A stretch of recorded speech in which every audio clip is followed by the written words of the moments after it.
No jantar de aniversário do meu irmão, minha mãe ergueu um copo e disse: Vamos celebrar o filho que realmente importa. Todos riram. Eu sorri, tirei um envelope do bolso e disse: Então isso deve pertencer a ele. A sala ficou em silêncio quando ela leu o que estava dentro. Meu nome é Elias, tenho 29 anos, e sempre fui o outro filho, aquele que ninguém percebia, a menos que precisassem de alguma coisa. Se meu irmão mais novo, Lucas, quisesse o último pedaço de bolo, ele levava.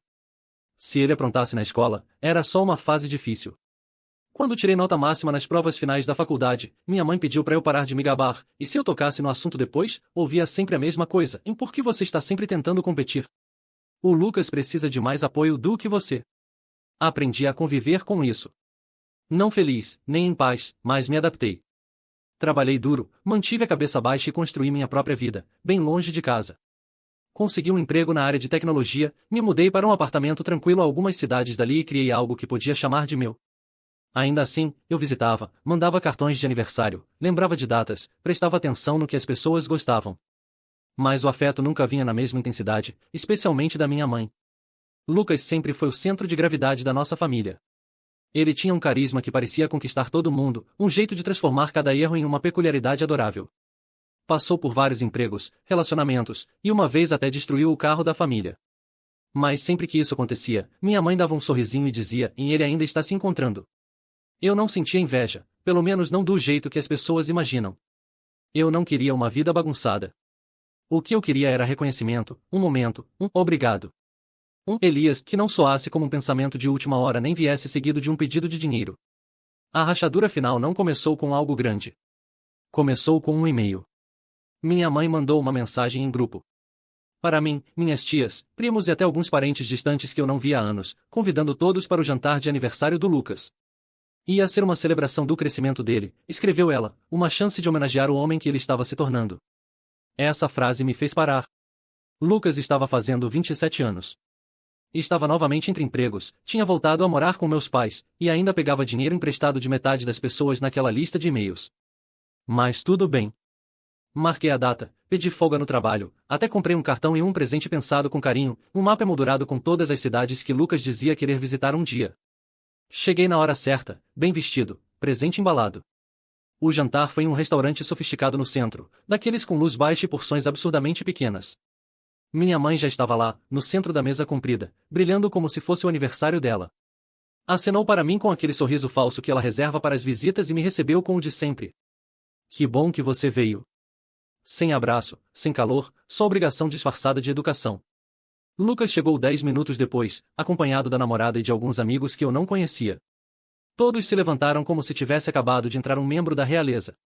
As risadas aumentaram, os elogios começaram a chover, e eu fui sumindo ao fundo. Como sempre.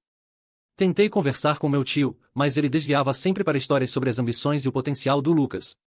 Minha prima perguntou se eu ainda estava naquele emprego de programação e logo emendou: será que eu podia ajudar o Lucas a desenvolver um aplicativo que ele teve a ideia? Me levantei e fui até o bar, só para ficar um pouco sozinho. Quando serviram o jantar, eu já tinha desistido de qualquer conversa significativa. Só queria comer, entregar o presente, dar os parabéns e ir embora. Mas claro, o universo, ou talvez minha mãe, tinha outros planos. Quando a sobremesa chegou, começaram os discursos. Primeiro Lucas fez um agradecimento previsivelmente bagunçado e meio sério, cheio de piadinhas sobre como não teria chegado ali sem sua rede de apoio incrível. Agradeceu à namorada, aos amigos, e por fim, à mãe, que se emocionou na hora certa. Nenhuma menção a mim. Nem sequer um olhar. E então, minha mãe se levantou. Ergueu a taça e sorriu aquele sorriso rígido e teatral que ela reserva para momentos que quer que fiquem marcados. Um brinde, disse, ao filho que realmente importa. Houve um instante de silêncio, apenas um segundo, mas foi o suficiente. Suficiente para todos os olhos na mesa se voltarem para mim. A risada que veio depois nem foi disfarçada. Meu tio deu uma risadinha. Minha prima soltou um riso pelo nariz. Até o Lucas deu aquele sorriso presunçoso que sempre fazia quando alguém me atacava. Senti o calor subir pelo peito. Não era raiva no começo, era o golpe cru da humilhação de ser publicamente deixado de lado pela mulher que supostamente deveria me amar sem condições. Não disse nada no início. Apenas sorri e balancei a cabeça, devagar. Então, coloquei a mão no bolso do paletó e tirei um envelope branco. Nada sofisticado, apenas uma carta simples, selada, que eu vinha guardando fazia um tempo. Levantei-me, Dei a volta na mesa e coloquei o envelope delicadamente na frente da minha mãe. Se esta noite é para celebrar quem realmente importa, eu disse, com a voz firme e controlada, então isso deve pertencer a ele. A sala ficou em silêncio. Um silêncio absoluto. Minha mãe olhou para o envelope como se ele tivesse dentes. Não tocou nele de imediato, apenas levantou os olhos para mim, com uma leve ruga na testa, tentando entender a situação. Lucas parecia confuso. O resto da mesa estava imóvel, sem saber se aquilo era uma piada ou uma cena. Mas eu não me mexi. Apenas cruzei as mãos à frente do corpo e esperei. E eventualmente, ela abriu. E foi aí que tudo começou a desmoronar. Ela desdobrou a carta devagar, como se fosse explodir. Os olhos percorreram a página e vi o brilho de confusão se transformar em algo mais sombrio. Mandíbula travada, olhos semicerrados, aquele olhar que ela sempre fazia quando as coisas escapavam do controle. Os dedos dela tremiam levemente, embora estivesse se esforçando para fingir que não. Lucas se inclinou para dar uma espiada, mas ela virou o papel, segurando como se fosse algo privado, como se fosse dela. O que é isso? Perguntou, com a voz baixa, mas afiada. Eu continuei de pé. Leia em voz alta, respondi, calmo, já que estamos todos aqui para celebrar a honestidade e a família. Ela não leu. É claro que não leu. O orgulho da minha mãe é como granito, frio, polido e quase impossível de rachar, mas Lucas já estava arrancando a carta das mãos dela com aquele sorriso displicente de sempre, achando que ia ser mais um momento em que os holofotes estariam sobre ele. Relaxa, mãe, disse ele, rindo um pouco enquanto alisava o papel, vamos ver o que o Elias me deu. Espero que não seja outro sermão. A sala prendeu a respiração. Ele começou a ler, com a voz animada no início, como se fosse mais um brinde ao filho que importava. Como nunca me deram muita chance de dizer isso em voz alta, achei que seu aniversário era tão bom momento quanto qualquer outro. Ele desacelerou, o sorriso sumindo à medida que lia. Passei anos vendo essa família se desdobrar para fazer você se sentir como um rei. E ele parou. Olhou para mim. Isso é uma piada? Continua, respondi, ainda em pé, calmo por fora, com o coração disparado por dentro.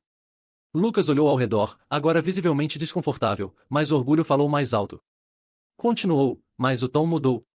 O humor casual desapareceu. A voz dele começou a vacilar. Assistindo nossa mãe transformar cada encontro, cada conversa, cada gota de atenção em um espelho para você se admirar. Te vi fracassar e mesmo assim ser elogiado, receber os créditos, os aplausos, as segundas, terceiras e quartas chances, enquanto outros limpavam sua bagunça. Começaram os cochichos. Cadeiras rangeram. Algumas pessoas trocaram olhares. Minha tia se remexeu no assento e a boca da minha prima se abriu, incrédula. Eu permaneci imóvel, deixando o silêncio pesar. Lucas tentou rir, tentou soltar aquele sorrisinho de sempre, mas a voz falhou. Ok, Elias, o que é isso? Isso, disse eu, apontando para a carta, é meu presente para você, para a mamãe e para todos aqui que fizeram parte da mentira que a gente sustenta há anos. Minha mãe finalmente encontrou a própria voz. Você acha isso apropriado? Acha que humilhar seu irmão no aniversário dele é motivo de orgulho? Minha mandíbula travou, mas não levantei o tom. Você me humilhou no instante em que ergueu aquela taça e disse o que disse. E todos aqui riram como se eu nem estivesse sentado à mesma mesa. Lucas jogou a carta na mesa como se fosse lixo. Isso é patético. Sério mesmo, cara? Você esperou até meu aniversário para fazer essa cena? Cresce. Dei uma risada curta, amarga. Você ainda não entendeu. E nunca vai. Havia mais naquele envelope, é claro. Aquela carta era só o começo. O que ninguém naquela mesa sabia, ainda, era que eu passei os últimos 6 meses me desfazendo, em silêncio, dos laços que me prendiam a essa disfunção familiar, cortando os fios que eles nem sabiam que tinham enroscado em mim. Nada de mais transferências emergenciais para o Lucas, nada de ajudar minha mãe com a declaração de imposto que ela nunca agradecia. Nada de ser o plano B. E havia mais uma coisa naquele envelope também. Algo oficial. Algo com valor legal. Mas essa parte eu ainda não tinha contado a ninguém, nem ao meu melhor amigo, porque queria fazer do jeito certo. Queria que eles vissem, que sentissem a mudança quando o chão começasse a se mover sob seus pés. Essa noite foi apenas o prelúdio, o primeiro golpe, e eu queria que cada palavra atingisse seu alvo.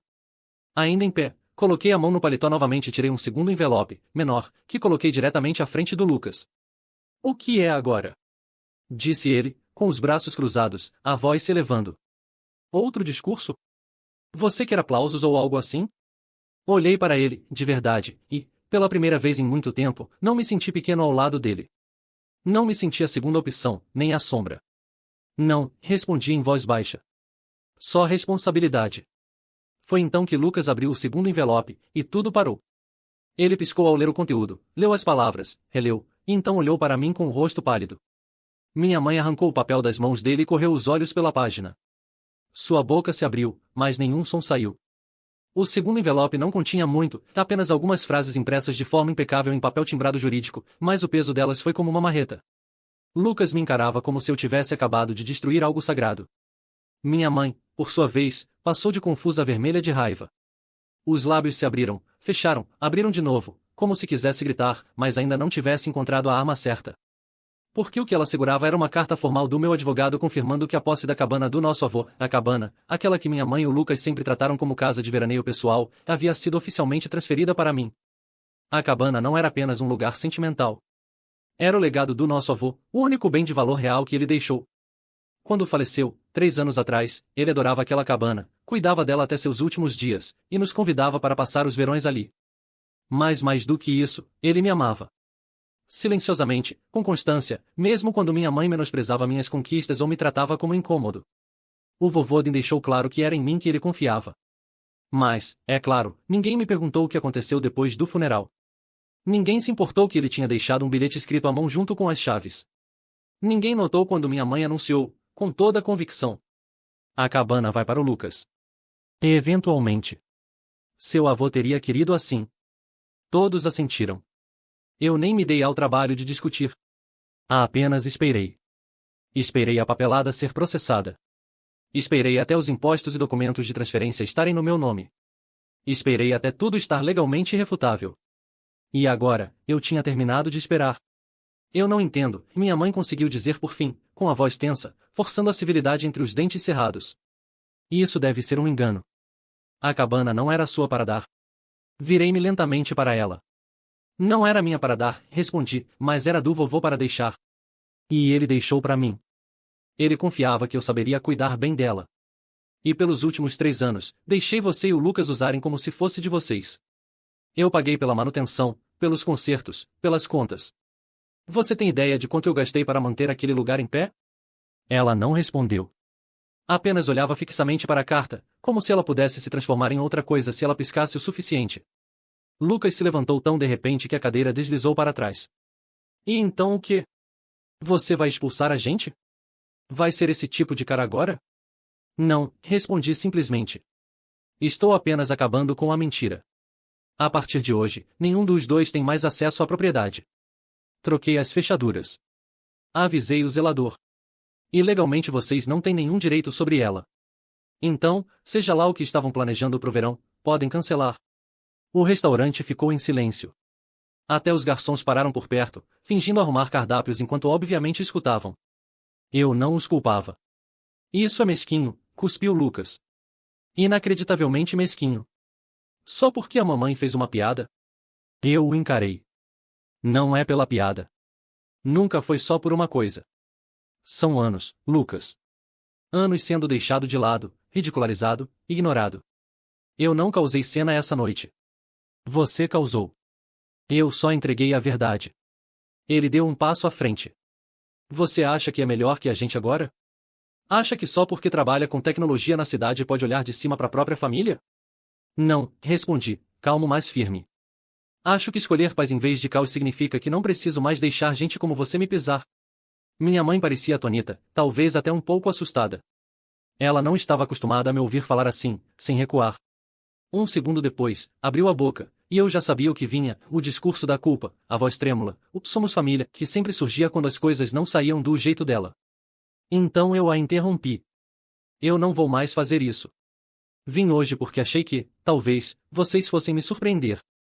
Talvez, só uma vez, vocês reconhecessem que eu existia nessa família como algo além do plano reserva. Em vez disso, você ergueu uma taça e disse a todos que eu não importava. Então, eu fiz uma escolha. Lucas soltou uma risada amarga. Você acha que isso te faz parecer forte? Parece uma criança amargurada. Inclinei levemente a cabeça. Talvez. Ou talvez eu só tenha parado de interpretar o papel que você escreveu para mim. A voz da minha mãe finalmente se fez ouvir, baixa, controlada. Vamos conversar sobre isso em casa. Em particular. Não há mais nada para conversar, respondi. A cabana é minha. Os limites estão definidos. Vocês não têm mais direito ao meu silêncio. Peguei meu casaco, empurrei a cadeira de volta para a mesa. A carta ficou ali no centro como um fósforo aceso jogado em um campo seco. Não me dei ao trabalho de me despedir.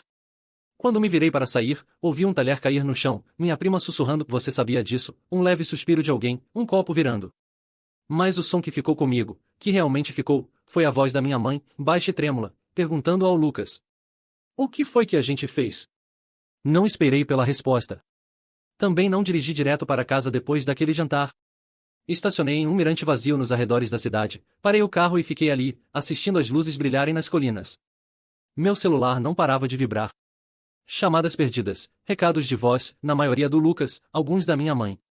Nenhum foi respondido. Ainda não. Eu precisava de tempo.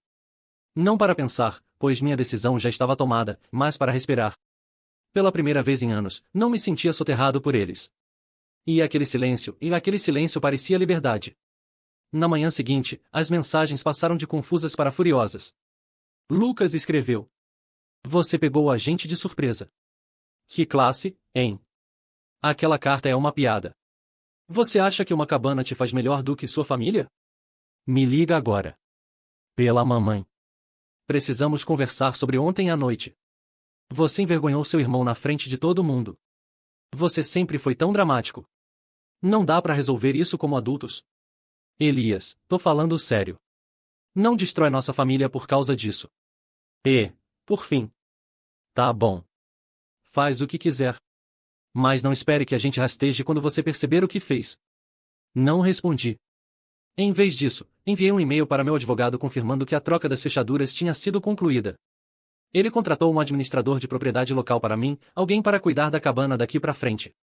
Dei instruções claras. Ninguém, especialmente Lucas ou minha mãe, deveria pisar na propriedade sem autorização por escrito minha. Mas eu conhecia a minha família.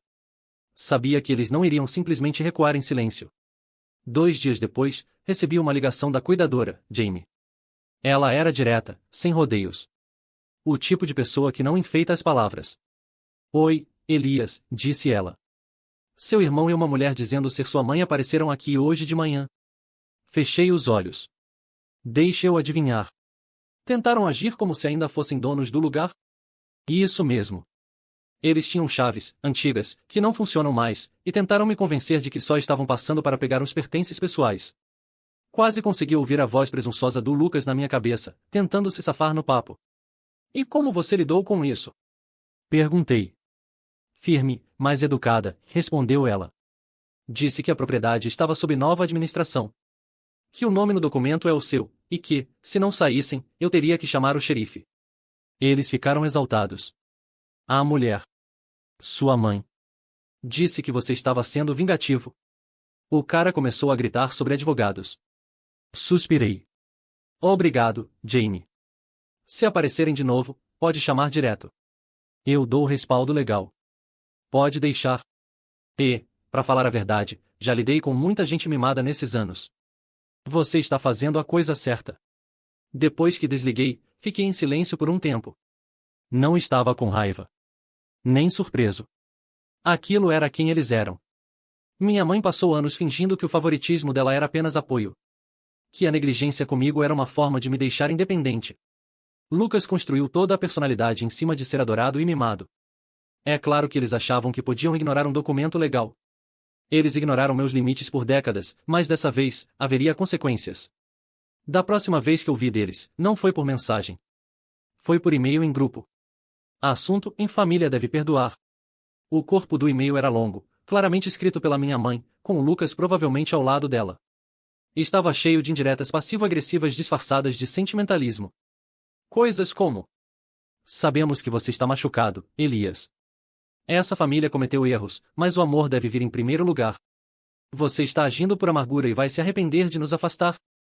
Lucas merece apoio nesse momento difícil, não hostilidade. Vamos te perdoar quando você estiver pronto para voltar à razão. Essa última frase foi o ponto de ruptura. Eles me perdoariam.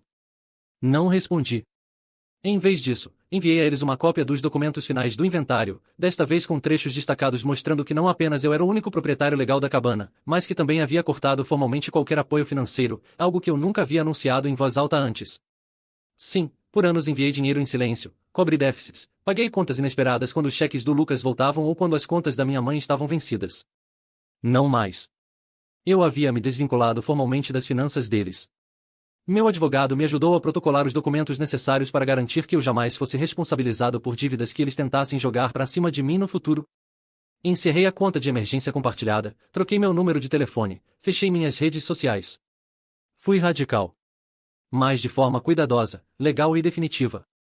E então, esperei. Eles ficaram em silêncio. Sem mais mensagens. Sem mais ligações. Por 3 semanas, não ouvi uma palavra. Foi estranho, mas também foi tranquilo. Até que recebi uma mensagem de voz da minha prima Mel, uma das poucas pessoas da família em quem eu ainda confiava um pouco. Oi, Elias. Eu não sabia se devia te procurar, mas as coisas estão meio que explodindo. Sua mãe está tentando convencer a família toda a te cortar. Disse pra todo mundo que você roubou a cabana, que o vovô deixou pra vocês dois, o que eu sei que é mentira.